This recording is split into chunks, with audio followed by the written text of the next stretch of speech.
best-selling author of Confronting Evil, Mr. Bill O'Reilly. It is good to see you, sir. You are not surprised that the president teed up health care. You know it is something that he is seeing increasingly that he needs to deal with before the midterms. Do you think, what do you think the calculus is about how much of it he owns and how much of it can actually become something? Well, I agree with you that he has to lead the way, and I believe that there's going to be a summit at the White House within the next couple of months on insurance CEOs. They're all going to gather and come out with some kind of statement, and then it goes over to Congress.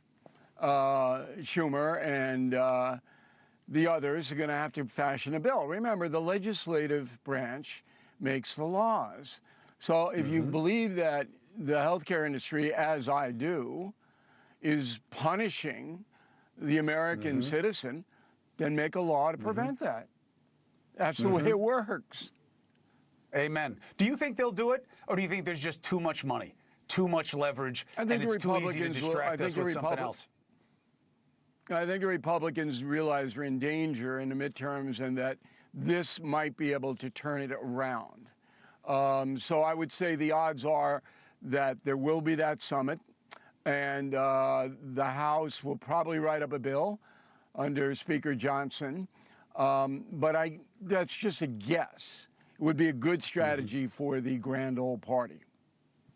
What did you think about Homan saying, we're pulling out 700, we're going to make sure that we're focusing on who our priorities and how, and that's that. Yes, it's being played by some on the left as a surrender, as taco. I think that is so wrong if you want things to get to a better place. But what did you think of that move? Well, I had to scold Piers Morgan today because, and I like Morgan, he had me on the program and he did the surrender business. And I went, he's readjusting what is happening in Minneapolis as anyone would do if the original plan was going south. I mean, come on. So Homan, I think, is doing a good job.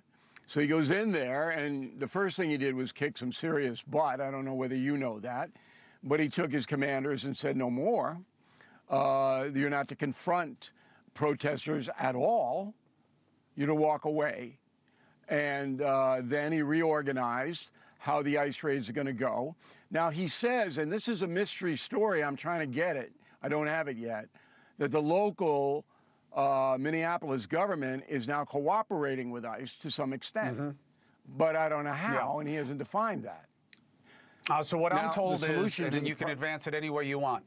What I'm told is that the governor's office coordinated with the sheriffs, jails, the sheriffs, in Minneapolis and in a lot of states. So what they're going to do is, and that's why it was a little confusing, Homan said today, look, I'm not requiring the jails to hold people for me. Why? Because it would sound like, yeah, you should. That's how sanctuary cities were born, is local municipalities holding people for too long because ICE didn't have the resources that it has now, or the mandate that it has now. And they were getting sued and losing. So that's where that is in Tom's head, because he's been around.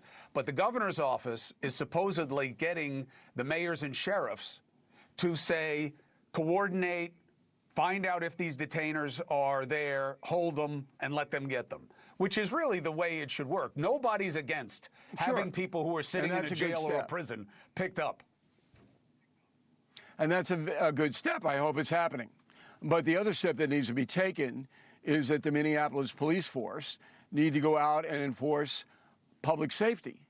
And that means standing between any ICE function and protesters who would physically walk up to ICE agents or use their automobiles and prevent it. And that is what led to the death of the two Minnesotans. If you had had a responsible mayor, which you don't, all right, deploying the Minneapolis police in a line to protect whatever the ICE people were doing, not participate, but just to protect the public safety and say, no, you can't cross this police line. If you do, we're going to make a local arrest. Look, these ICE raids are going on in New Orleans, no problem.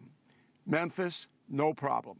All of the municipalities in the United States that the local police are providing public safety protection for the feds, we don't have any problem. We only have the problem in the cities that are in insurrection, and that's a fact. I don't agree with insurrection, and we've talked about this, but Okay. I also think that this is, especially in Minneapolis, is uniquely heavy and aggressive. And I do understand, if I were the mayor, I would not put my police up to defend you running around and grabbing the wrong people in the wrong way. I'm not going to have my police protect you going into a church and grabbing people during Mass. I'm not doing that. Here's how wrong-headed your statement was. They're not protecting anybody other than the Minneapolis protesters who are going to get hurt if they physically confront federal agents. So it's but why not isn't that any of that on ice? People. You're talking about ICE like they're Bengal is. tigers. Aren't they trained to de-escalate? Do they have to shoot everybody who comes after them? Everybody but Cuomo, I think you're getting out of control now. My thing is this. It has to be coordinated, but Fry won't cooperate. So chaos ensued, which always happens. Homan goes in. He says, no longer are you, ICE agents, to deal with the individual protesters. You walk away. That is a policy I have called for from the beginning, as you know. Okay. Yeah, it's the right one. So it looks like the problem has de-intensified. Now, the agents that were involved in the killings, they're going to have to go through the system. And if there's evidence, they will, I think, be indicted. But I don't believe there is enough evidence to make that happen at this point. But I haven't frame by framed all of the thing that happened. Look, I mean, you got two different layers of review. You got internal review for whether they did the right job in that moment, and then you have the criminal FBI review of. Yeah. Right, but you're going to have interior. Well, that's for the crime, right? But you have two layers of review. And I'm fine with let's see what the investigation yields, and then we can debate it. But my fear is I just don't want to see more of it. And speaking of more of it, Iran deserves one quick mention before I lose you. I don't understand what our strategy is here. I mean, it's really bad there, but it's really bad in a lot of places. Go ahead.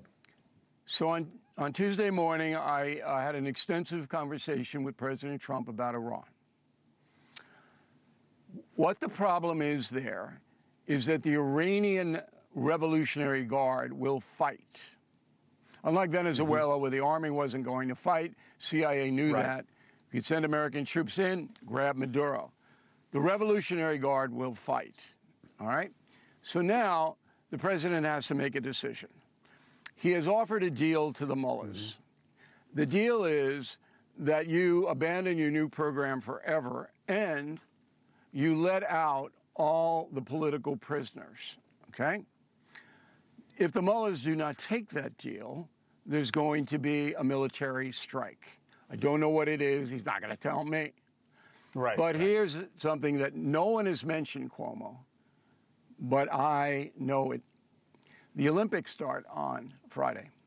That's when the talk is supposed to be in Istanbul. It would be very difficult for anybody to launch a military action during the 4 weeks or 3.5 weeks of the Olympics. Exceedingly difficult to do that because the whole world's focus, and it's a good focus, is on the sporting event in Italy. So you're going to blow the hell out of Iran while the skiers are going down the Alps? It doesn't stack. So there's a little bit of window here to get a deal. Now, if you read Confronting Evil, did you read the book?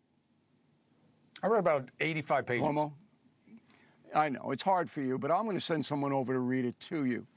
It's a lot of if big you read words. the book, it's not a lot of pictures. Okay. There were some pictures in it. It's exactly the same thing that happened in 1979. But there, the Shah was overthrown. And in my discussion with President Trump, and I can't tell you, back and forth, I did make the point because he has read Confronting Evil, unlike you. All right, listen, the Persian people are responsible for overthrowing this horrible government, not the United States. we can help, we can punish, because the mullahs are murdering people. We can do that, but ultimately, it has to come from within. And that's what the United States and every other decent country should be concentrating on.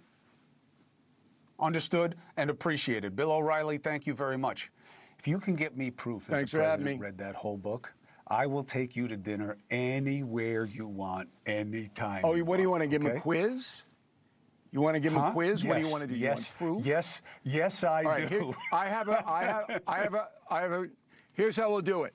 Caitlin Collins will interview him about the book. Fine. But the lady who took my job. Very nice. Yeah, she'll have to throw in three or four Epstein questions because she can't help herself. But we'll have Caitlin ask. Did you read O'Reilly's book, the whole thing?